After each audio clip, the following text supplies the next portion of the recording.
അപ്പസ്തല പ്രവർത്തനങ്ങൾ 2:1-4 വരെ തിരുവചനങ്ങൾ.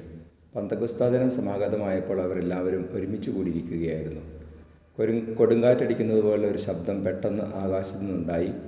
അത് അവർ സമ്മേളിച്ചിരുന്ന വീട് മുഴുവൻ നിറഞ്ഞു. അഗ്നിജ്വാലകൾ പോലെയുള്ള നാവുകൾ തങ്ങൾ ഓരോരുത്തരുടെയും മേൽ വന്നു നിൽക്കുന്നതായി അവർ കണ്ടു. അവരെല്ലാവരും പരിശുദ്ധാത്മാവിനാൽ നിറഞ്ഞു. ആത്മാവ് കൊടുത്ത ഭാഷണവരമനുസരിച്ച് അവർ വിവിധ ഭാഷകളിൽ സംസാരിക്കാൻ തുടങ്ങി. പരിശുദ്ധ പരമദിവ്യകാരുണ്യയ്ക്ക് നേരവും ആരാധനയും സ്തുതിയും പുകഴ്ചയും ഉണ്ടായിരിക്കട്ടെ. ഈശോയെ നന്ദി, ആരാധന. Hallelujah, hallelujah, hallelujah, hallelujah, hallelujah. പരിശുദ്ധാത്മാവിൻ്റെ അഭിഷേകം ഈശോയെ ഇന്നേ പന്തക്കോസ്താ ദിനത്തിൽ ഞങ്ങളുടെ മേൽ വർഷിക്കണമേ. ലോകം മുഴുവൻ്റെ മേലും പരിശുദ്ധാത്മാവിൻ്റെ അഗ്നി അയക്കണമേ എന്ന് പ്രാർത്ഥിക്കുന്നു. നമ്മുടെ കർത്താവ് ശംസിഹായുടെ കൃപയും പിതാവായ ദൈവത്തിൻ്റെ സ്നേഹവും പരിശുദ്ധാത്മാവിൻ്റെ സഹവാസവും നിങ്ങളോടുകൂടി ഉണ്ടായിരിക്കട്ടെ, ഇപ്പോഴും എപ്പോഴും എന്നേക്കും. ആമേൻ.